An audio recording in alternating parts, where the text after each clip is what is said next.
Hey, what's going on, everybody? Justin Mitchell, lead instructor and owner of End Time Watchman School of Advanced Biblical Prophecy and Online Evangelism. And in this video presentation, what we're going to talk about is the Antichrist.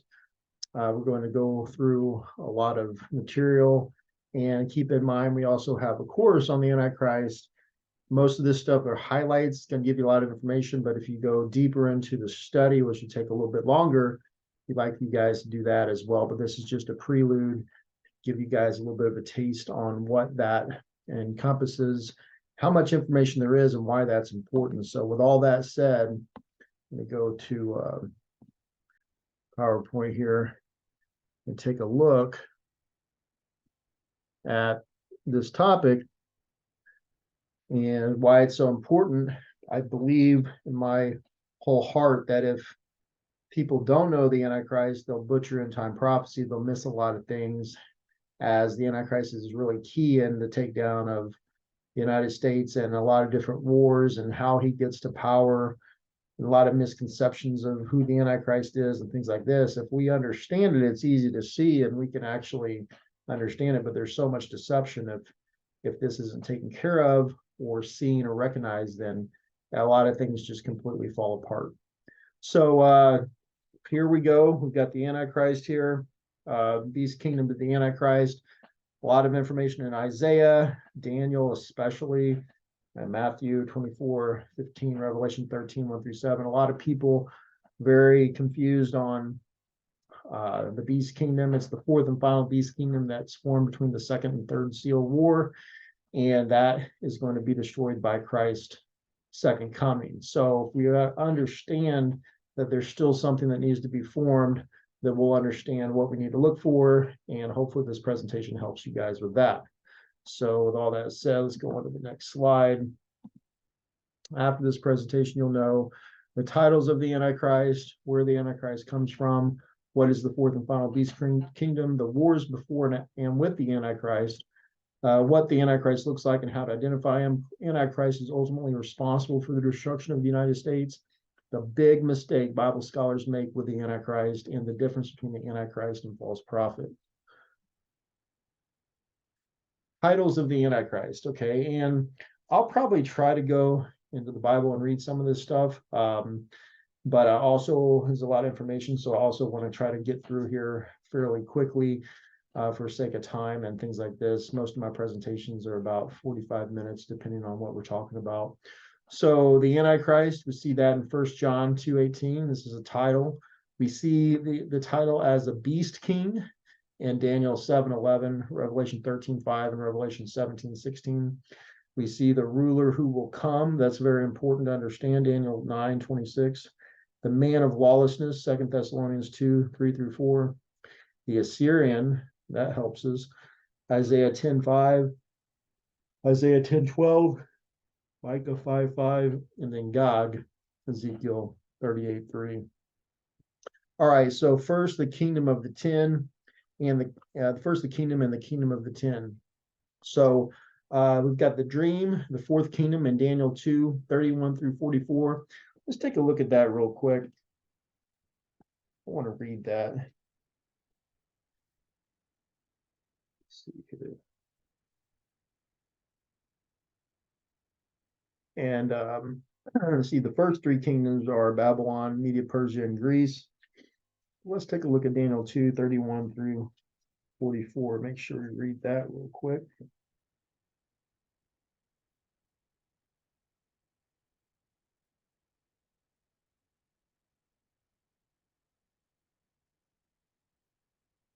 All right. It says, "Oh, you looked, O king, and therefore before you stood a large statue, an enormous, dazzling statue, awesome in appearance. The head of the statue was made of pure gold, its chest and arms of silver, its belly and thighs of bronze, its legs of iron, its feet partly of iron and partly of baked clay. While you were watching, a rock was cut out, but not by human hands. It struck the statue on its feet with iron and clay and smashed them. Then the iron, the clay, the bronze, the silver, and the gold were broken into pieces at the same time and became like chaff on a threshing floor in the summer. The wind swept them away, without leaving a trace. But the rock that struck the statue became a huge mountain and filled the whole earth. Okay. This was the dream, and now we will interpret it to the king. You, O king, are the king of kings. The God of heaven has given you dominion and power and might and glory in your hands. He has placed mankind and the beasts of the field and the birds of the air, wherever they live. He has made you ruler over all of them. You are the head of gold. After you, another kingdom will rise inferior to yours. Next, a third kingdom, one of bronze, will rule over the whole earth. Finally, there will be a fourth kingdom, strong as iron, for iron breaks and smashes everything. And as iron breaks things to pieces, so it will crush and break all the others. Just as you saw that the feet and the toes were partly of baked clay and partly of iron, so this will be a divided kingdom. Yet it will have some of the strength of the iron in it, even as you saw iron mixed with clay, as the toes were partly iron and partly clay. So this kingdom will be partly strong and part brittle. And just as you saw the iron mixed with baked clay, so the people will be a mixture and will not remain united any more than iron mixes with clay. In the time of those kings, the God of heaven will set up a kingdom that will never be destroyed, nor will it be left to another people. I will crush all those kingdoms and bring them to an end, but it will itself endure forever. This is the meaning of the vision of the rock cut from the mountain, but not by human hands, a rock that broke the iron, the bronze, the clay, the silver, and the gold to pieces. So, Antichrist beast king rises to power. First, the kingdom of 10. Okay, so we're going to the final beast kingdom, the kingdom which the Antichrist rises out of. The fourth beast kingdom will begin with 10 kings, and later it will devour the whole earth. Daniel 7:23. The Antichrist becomes one of the 10 kings. Then the Antichrist will arise from among the 10 kings. He will be different from the earlier kings. Daniel 7:24. The Antichrist rules the 7 kings and 10 nations. The Revelation's fourth seal of war, and the Antichrist subdues 3 of the kings. He will extend his power over many nations, with Egypt, Libya, and Sudan, and 3 in submission. Okay. So about the 4 beast kingdoms. First 3 were Babylon, Media, Persia, and Greece. Fourth kingdom begins with 10 kings. Then another king will arise among them. Fourth kingdom will devour the whole earth. Antichrist will subdue 3 of the original kings. The fourth kingdom will be destroyed by Christ.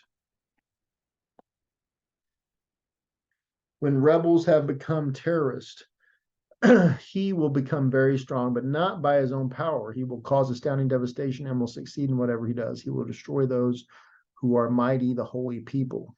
Okay.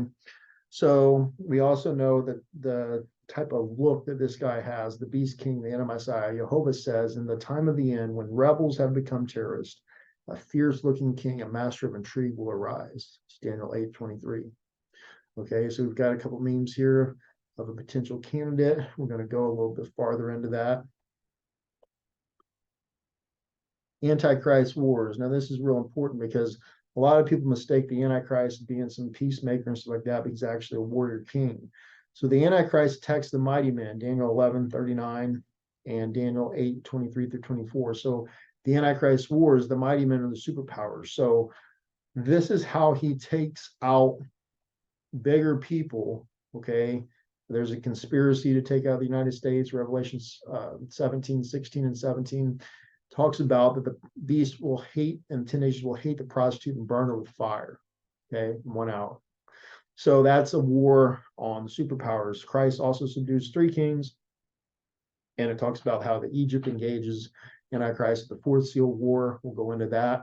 Antichrist invades Israel and sets himself up on Mount Zion. So there's a little bit of regrouping, as you can see in a lot of these wars and setups and deals made and deals broken. This doesn't happen just like boom, boom, boom. This occurs, and it's like time that it takes. If we see it coming, we can prepare for what's going on. That's why it's so important for God's people to see all this stuff. So what we know about Antichrist: number 1, he will be a warrior king. Number 2, he will attack the superpowers. Number 3, he will be attacked by Egypt, Libya, and Sudan. Number 4, he will subdue Egypt, Libya, and Sudan. Number 5, he will invade Israel. Number 6, he will set himself up on Mount Zion. 7, he will come to his end. So again, we know some of this stuff from the Antichrist, and I would recommend that people also do the course or study that includes a lot of other videos and things like that that dive deeper into this. But for the sake of time in the presentation, we're just kind of giving you guys the highlights of what this is all about. The next one, the kingdom of the Antichrist. Okay, and some people say, well, we don't really know the kingdom. Well, we know that this is something that's going to involve the Middle East. We'll know it when he rises to power. We'll also know how he comes, how he comes to power, and how he comes to power, we believe, through Iraq, which is ancient Syria, and it talks about that in Isaiah 10. But we're going to go through that. But there's the 10-nation kingdom of the Antichrist, and so eventually he becomes the leader, not right away, but he eventually becomes the leader of the 10. Okay, so what will the Antichrist look like, and what will he do? Where does he come from? Maybe a little hard to see here, but the appearance of the Antichrist in Daniel 7:10, Isaiah 10:12, it says he has a haughty or proud look. He looks more imposing than the other 9 kings. He has eyes that speak boastfully. He is a stern-faced king. The Antichrist will, 1, try to change set times and laws, Daniel 7:25. 2, be a master of intrigue, Daniel 8:23. 3, cause astounding devastation. Okay, Daniel 8:24. 4, succeed in whatever he does. Yeah, okay, and then 5, cause deceit to prosper, Daniel 8:25. 6, corrupt with flattery, Daniel 11:32. 7, have no regard for the gods of his fathers, Daniel 11:37. 8, greatly honor those who acknowledge him, Daniel 11:39. 9, purpose to destroy, Isaiah 10:7. 10, put an end to many nations, Isaiah 10:7. Where does Antichrist come from? Isaiah 10:20 through 25, Assyria, which would be modern Iraq. So right now there's a clerk in Iraq, was doing a lot politically. I think he's taken a year off, but he's definitely known. He's got a very strong army that followed him, all types of stuff. And his name is Muqtada al-Sadr. But the thing is like he fits a lot of the description very well. He fits a lot of the description of the appearance. He fits a lot of description of Lebanese descent. And so like he's definitely somebody to keep an eye on. And so like that's why we kind of put him on there, is because it's like this guy kind of matches everything. And then, a lot of people are still flocking after this guy if you were to do some research on him. In that day, the survivors of Israel will no longer rely on the Syrian king Antichrist who struck them down, but rely on the Holy One of Israel. Jehovah says, my people do not be afraid of the king of Assyria, but who beat you with a club. Soon my anger against you will end, and my wrath will be directed to their destruction. Okay, so that's pretty interesting there, that the survivors of Israel will no longer rely on the Assyrian king who struck them down. So a lot of information we're learning right now. So what the Antichrist is not, and so I think in 2003 he was I'm not sure what that is. He was considered the most dangerous man in Iraq. So the Antichrist will not be a Christ-like figure, even though he will confirm a peace treaty. He will confirm it. He will not be a peacemaker. He will rule the whole world, but he will not be the head of the mythical one world government or a new world order. The Antichrist will be a military ruler and a destroyer of nations. Okay, so Muqtada al-Sadr became the most dangerous man in Iraq. He launched a campaign to remove American Zionism from Mosul. He says terrorism has directed the compass away from Israel to subdue Muslims under the guise of extremism. Muqtada al-Sadr has put himself, his followers, and his Mahdi army to end the evil state of Israel. Muqtada al-Sadr stands to adjust the direction of the compass to terrorize Allah's enemy, Israel. Israel, the end has come. You must die. So, yeah, I think it's definitely a good potential candidate there. But one of the things that a lot of Bible scholars do is they make a big mistake. All right. And that's why everything gets screwed up. And that's why it's so important to understand this and what that mistake is. So the mistake is misinterpreting the people of the ruler who will come. The people of the ruler who will come will destroy the city and sanctuary. So we know that the ruler who will come is the Antichrist based off the next verse in Daniel 9:27. So from history, we can identify that the people who will destroy the city and the sanctuary of Daniel 9:26, that they were the people of the Roman army in 70 AD. Bible teachers make a big mistake, assuming that the people in the Roman army were Roman soldiers. This is not what history records. Josephus records that the soldiers in Titus's army responsible for the destruction of the city were Syrians. Syria at that time was part of the Roman Empire and encompassed present-day Syria and Lebanon. Think about that for a minute.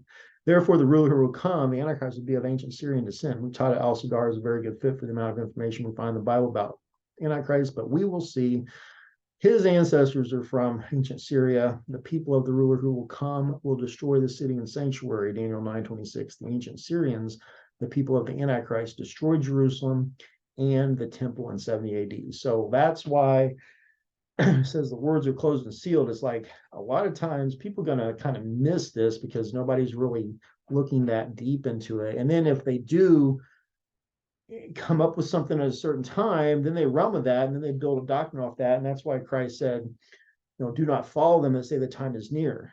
This information is coming out at a certain time at this time. It's like you couldn't get it till you're here. You couldn't see it. So like, wait, you know what I mean? And so like, it's just amazing how things get so blown out of proportion and then nobody's actually following Christ through the Spirit. Everybody's just kind of coming up with their own ideas.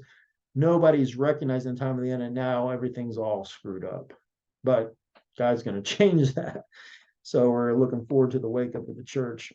The difference between the Antichrist and false prophet. Okay, so Hosea 10:12-15 says, "For it is time to seek Jehovah until he comes and showers righteousness on you. Thus will it happen to you, O Bethel, because of your wickedness is great. When that day dawns, the king of Israel will be completely destroyed." So we believe that the Antichrist is Muslim, the first beast, and the false Messiah, Jewish, the second beast. There's a guy over there right now, Ben Giver, potential, but again, like all this is kind of early in the stages and stuff, and we just need to keep an eye out. Like I said, I mean, it's just for us to pay attention, but there's plenty of things and signs that they're alive and that they're well, and that things are moving in that direction if we were to be paying attention and awake.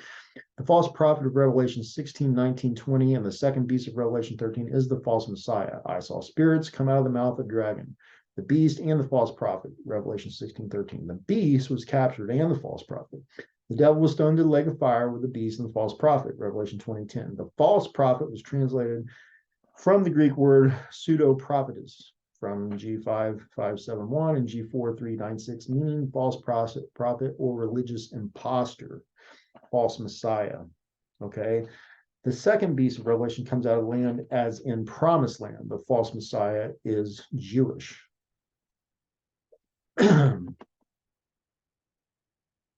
All right, so the Antichrist or beast destroys or burns the prostitute USA in 1 hour, Revelation 17:16. So you guys can kind of see here, the reason why we put these little lines here is to show you guys that, hey, the Antichrist doesn't just pop on the scene. He appears, as far as somebody, but is not revealed as the Antichrist until the fifth seal. So he appears between the second and third seal, whenever that is, and right now is 2023. So it's like sometime before the third seal. Obviously, this guy comes, out of, his rising up out of the 10 nations and eventually becomes the king of the 10 nations or leader. And so after the second seal, Antichrist. The Antichrist and the 10 kings hate Babylon the Great. They will bring her to ruin and burn her with fire in 1 hour, in 1 day. So just helps you guys visualize what's going on and what we need to be looking for, and some more stuff we're going to point out. So the Antichrist will make war on the saints, then he will come to his end. So in 2009, Ahmadinejad and Khomeini, Iran's supreme leader, met with the 12th Imam at the same time that Muqtada al-Sadr was studying to become the Shia Ayatollah at Islam's religious center in Qom, Iran. Now, God tells us in Isaiah 10 that the Antichrist will be Assyrian, the leader of Iraq. In that day, the remnant of Israel, the survivors, will no longer rely on him, the Assyrian king who struck them down, but will truly rely on Jehovah, the Holy One of Israel. When the covenant is confirmed, Daniel 9:7, Israel will rely on the Antichrist. In the middle of the 7 years, the Antichrist will strike Israel down. Then the Lord Jehovah will return. Okay, so we can see that it's like the fifth seal. Okay, if you saw that chart before, is the middle of the tribulation, when the abomination that causes desolation, he actually sets himself up in the temple. So there's an agreement that's confirmed, and then it's broken. So there's some time there. That's why it's so important for us to know what's going on so we can kind of like maneuver our way through all this without, facing too many problems. But if you don't know anything, you're going to get destroyed. Simple as that. Take a look. Flee Babylon, run for your lives. So as we've talked about before, where do we go? We go home. So we know that Antichrist destroys, the United States of America with the help of a foreign god in 1 hour, with nuclear weapons. And so that's we call him the chameleon. He's a master of intrigue. He's somebody that wants to hurt people, and he sets it up. Okay. So it's like a conspiracy. Play the game, and then, okay, I'm going to hurt you. So where do we go? We go home. Everyone leave to their own land. God is righteous in his warnings. Jeremiah 50:16. Cut off from Babylon the sower and the reaper with his sickle at harvest. Because of the sword of the oppressor, let everyone return to their own people. Let everyone flee to their own land. Jeremiah 51:9. We would have healed Babylon, but she cannot be healed. Let us leave her and each go to our own land. For her judgment reaches the skies. It rises as high as the heavens. So everybody's supposed to go to their own land. And again, you got to think, United States has tons of people with ammo, guns. We're not going to about it. But if you completely destroy that place, then everything kind of goes with it, and then that allows this kingdom to kind of finish off the rest of the world with, superpowers being taken out, and everything looks completely different the last 7 years. And so, like, just a lot of stuff going on, taking a big chance by not following God back to the kingdom, and the last 3.5 years being protected by God instead of being out and about, getting ready to take the mark of the beast if you don't comply. So it's like, the choice is yours, if you know what's going on. And, that's the big question. So Jehovah's people go home. That's the thing. We leave, we go to Israel, we're going to meet Christ.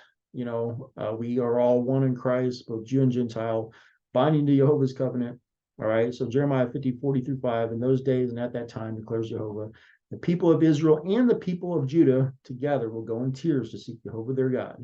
They will ask the way to Zion and turn their faces towards it. They will come and bind themselves to Jehovah. Jeremiah 51:10, Jehovah has vindicated us. Come, let us tell in Zion what Jehovah our God has done. You who've escaped the sword, leave and do not linger. Remember Jehovah in a distant land and call to mind Jerusalem. Again, it's all there. It just hasn't been presented to you in a good, clear way. All right. Probably not. So enroll today in End Time Watchman School of Advanced Biblical Prophecy and Online Evangelism. Again, my name is Justin Mitchell, lead instructor and owner of End Time Watchman School of Advanced Biblical Prophecy and Online Evangelism. I also have a best-selling or Amazon bestseller, End Time Watchman Food the Proper Time. I think that would be really good to help break down some barriers, understand myself and a perspective about the end time with some highlights that's very unique. So helps you guys understand the school and everything about it. So I hope this helps. Thanks for joining me, and we'll see you guys on the next video.